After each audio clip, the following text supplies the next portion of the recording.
ത്തിനും പ്രാധാന്യം കൊടുക്കണം. അത് പ്രാധാന്യം കൊടുക്കാൻ അള്ളാഹു നമ്മെ അനുഗ്രഹിക്കട്ടെ എന്ന് പ്രാർത്ഥിച്ചുകൊണ്ട് ഞാൻ ഈ ആശംസാ വാചകങ്ങൾ ചുരുക്കുന്നു. നന്ദി, നമസ്കാരം. أعوذ بالله من الشيطان الرجيم. بسم الله الرحمن الرحيم. الحمد لله رب العالمين والصلاة والسلام على سيد المرسلين شفيع المذنبين إمام المتقين رسول رب العالمين وعلى آله وصحبه أجمعين. فإن خير الكلام كلام الله وخير الهدي هدي محمد شر الأمور محدثاتها وكل محدثة بدعة. بسم الله عليك توكلنا وإليك أنبنا وإليك المصير. حسبنا الله ونعم الوكيل ولا حول ولا قوة إلا بالله العلي العظيم. ولا حول ولا قوة إلا بالله العلي العظيم. ولا حول ولا قوة إلا بالله العلي العظيم. رب اشرح لي صدري ويسر لي أمري واحلل عقدة من لساني يفقهوا قولي. മഹാന്മാരായ നേതാക്കളെ, ആലിമീങ്ങളെ, ബഹുമാനപ്പെട്ട ഉമറാക്കളെ, ദീനിന്റെ സഹായികളായ യുവ സഹോദരങ്ങളെ, വിദ്യാർത്ഥികളെ, സഹോദരിമാരെ, നാം എല്ലാം ഒരുമിച്ച് കൂടിയ ഈ പ്രവർത്തനം അല്ലാഹു സാലിഹായ അമലായി കബൂലാക്കട്ടെ. ഖബർ ജീവിതം, രക്ഷയും ശിക്ഷയും എന്നതാണ് വിഷയം.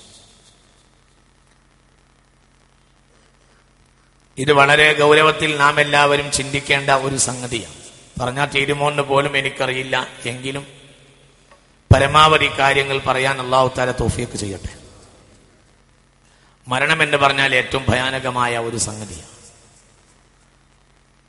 അതിവിടെ നമ്മൾ പോവാണ്. അത് വല്ലാത്ത ഒരു വേദനയുള്ള ഒരു ഗണങ്ങമാണ്.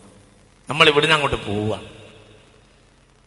ഇതിനു മുമ്പുള്ള ഒരു അവസ്ഥയെ നമ്മൾ അറിയില്ല. നമ്മളെ ഉമ്മയുടെ വയറ്റിൽ നമ്മൾ വന്നിട്ടുണ്ടെങ്കിലും ഇന്ന് നമുക്കത് ഓർമ്മയില്ല, നമുക്കറിയില്ല. പിന്നെ ഇവിടെ നിന്ന് നമ്മൾ അങ്ങോട്ട് പോവാണ്. ഈ ഓർമ്മ നമ്മളിൽ എന്നും നിലനിൽക്കുകയും ചെയ്യും. അതാണ് ആ പോക്ക്. ഇപ്പൊ ഇതിനു മുമ്പ് നമുക്ക് 2 ഘട്ടങ്ങൾ ഉണ്ടായിരുന്നു. അതായത് ആലമുൽ അർവാഹിൽ നമ്മൾ ജീവിച്ചിരുന്നു, ഓർമ്മയില്ല. പിന്നെ നമ്മൾ ഉമ്മാന്റെ ഉദരത്തിൽ ജീവിച്ചിരുന്നു, ഓർമ്മയില്ല.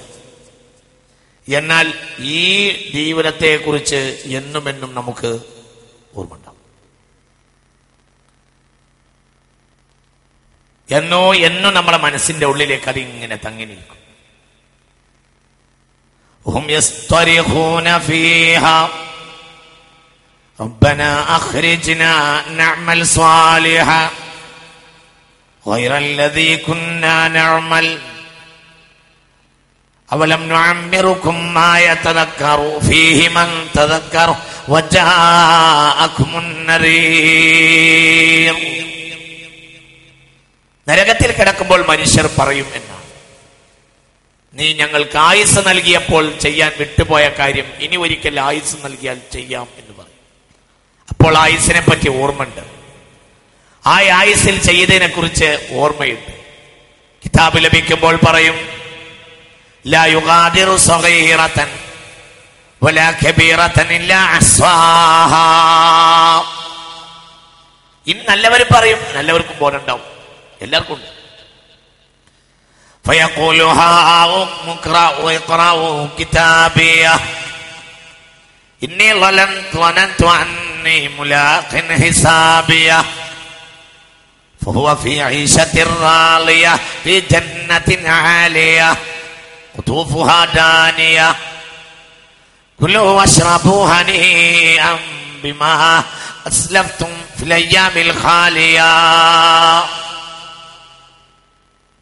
കിതാബ് ലഭിക്കുമ്പോൾ നല്ല മനുഷ്യർ പറയും, എന്ത് പറയും? ഓടി വരൂ, എന്റെ കിതാബൊന്ന് നോക്കൂ. അല്ലാഹു പറയാൻ തൗഫീഖ് ചെയ്യട്ടെ. എന്റെ കിതാബ് എല്ലാവരും വായിക്കുവീൻ, എന്റെ കിതാബ് എല്ലാവരും ഒന്ന് ശ്രദ്ധിക്കുവീൻ എന്ന് വളരെ കൗതുകത്തോടെ നല്ല മനുഷ്യർ കിതാബ് കിട്ടിയവർ പറയും. എന്നിട്ട് ആ മനുഷ്യന് ന്യായം പറയും, എനിക്ക് ഇങ്ങനെ ഒരു കിതാബ് കിട്ടാനുള്ള കാരണം ഇന്നി ളനന്തു അന്നി മുലാഖിൻ ഹിസാബിയാ. ഇങ്ങനെ ഒരു കിതാബ് കിട്ടും എന്നതിനെ കുറിച്ചുള്ള ഒരു ബോധം എനിക്ക് നേരത്തെ തന്നെ ഉണ്ടായിരുന്നു.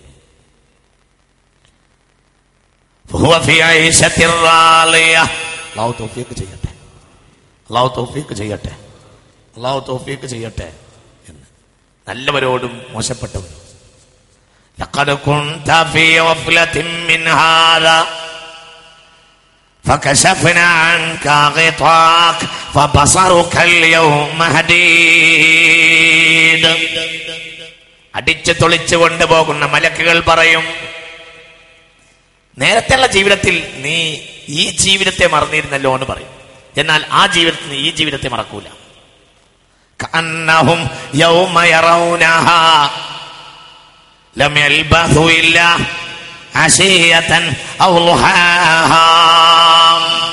ഒരു പ്രധാന പ്രഭാതമോ പ്രദോഷമോ ഒരു ഉത്തരാഹനമോ ഒരു പ്രദോഷമോ താൻ ഇവിടെ ജീവിച്ചോ എന്ന ഒരു ബോധം അവനുണ്ടാകും. ജീവിച്ചിട്ടുണ്ട് ബോധമുണ്ടാവും. ചുരുക്കത്തിൽ അങ്ങനെ ഒരു ജീവിതമാണ് ഈ ജീവിതം. ഇവിടെ നിന്ന് നമ്മൾ അങ്ങനെ പിരിഞ്ഞു പോകും. വല്ലാത്തൊരു സംഗതിയാണ്. നിങ്ങൾ ചിന്തിക്കുക, എത്ര വിശാലമായ പന്തലിന്റെ ചുവട്ടിലായിരിക്കുന്നത്. ഇവിടെ മറക്കണ്ടാണ് ഞാൻ അവരോട് പറഞ്ഞിരുന്നു. ഇവിടെയും തുറന്നിടണമെന്ന് പറഞ്ഞിരുന്നു ഞാൻ. പിന്നെ അവർ പറഞ്ഞു ഇവിടെ മറച്ചിട്ടില്ലെങ്കിൽ അതിന്റെ കാസറ്റ് ചെയ്യുന്നവർക്ക് ബുദ്ധിമുട്ടാണെന്ന് പറഞ്ഞിട്ടാണ് ഇവിടെ മറപ്പിച്ചത്. എന്തുകൊണ്ട് സ്വാതന്ത്ര്യം ഈ ഒരു നാട പോലെയുള്ള ഈ ഒരു തുണി പോലും എന്നെ വിഷമിപ്പിക്കുന്നു. ഈ ഒരു തുണി എന്നെ വിഷമിപ്പിക്കും. ഇതും വേണ്ടായിരുന്നു. വെളിച്ചം, ഇങ്ങെത്ര വെളിച്ചം നോക്കൂ നിങ്ങൾ. എന്നാൽ നിങ്ങൾ ചിന്തിക്കണം, മനുഷ്യനാലോചിക്കണം. അവന്റെ മുകളിൽ കല്ല് വരുന്നു, മണ്ണ് വരുന്നു. അവൻ 6 അടി മണ്ണിലേക്ക്, 6 അടി എന്ന് ധരിക്കപ്പെടുന്ന മണ്ണിലേക്ക് ചിലപ്പോൾ 6 അടിയുമില്ല. 6 അടി എന്നാണ് പറയാ, പക്ഷേ ഇന്ന് 6 അടിയൊന്നും ആവുന്നില്ല. അങ്ങനെയാണ് അവിടെ അവനെ കൊണ്ടുപോയി കിടത്തുക. ഖബറന്നു കേട്ടാൽ തൽക്ഷണം നെത്തേണ്ടടാ, കണ്ടാലുടൻ വാ വിട്ടു നീ കരയേണ്ടടാ. ആര് പറഞ്ഞു?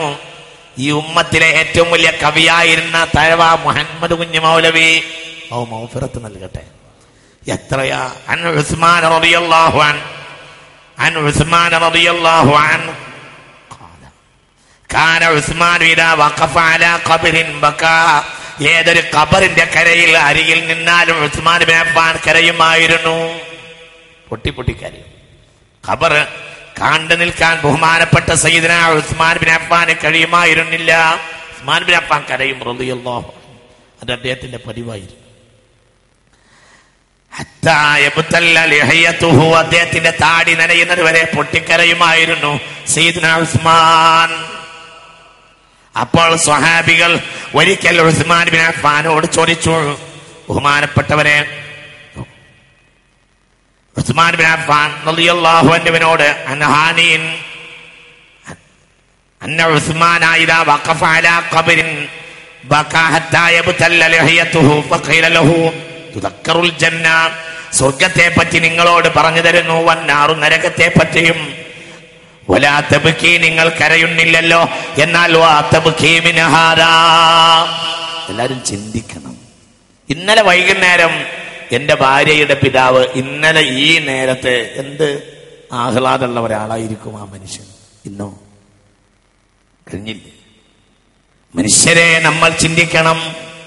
നാളെ നമ്മളും അങ്ങനെ ആകുമെന്ന് ആലോചിക്കണം. അള്ളാഹു ഒരിക്കൽ പുറത്തു കൊടുക്കട്ടെ, അള്ളാഹു അദ്ദേഹത്തിന് പുറത്തു കൊടുക്കട്ടെ. നമ്മൾ ചിന്തിക്കുകയും മനുഷ്യരെ ഇത് ചിന്തിക്കണ്ടേ. ഖബറിന്റെ അരികിൽ വന്ന് നിന്ന് പൊട്ടിക്കരയുമായിരുന്നു സയ്യിദുനാ ഉസ്മാൻ.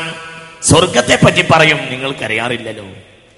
വന്നാറു, നരകത്തെ പറ്റി പറയും, വലാ തബ്കി, അപ്പോഴും കരയാറില്ലല്ലോ. എന്നിട്ട് വതബ്കി മിൻ ഹാദാ, ഇതിനെപ്പറ്റി കേട്ടാൽ നിങ്ങൾ പൊട്ടിക്കരയും. എന്താണ് ഉസ്മാനെ എന്ന് സയ്യിദുനാ ഉസ്മാൻ ഇബ്നു അഫ്ഫാനോട് ചോദിക്കപ്പെട്ടു.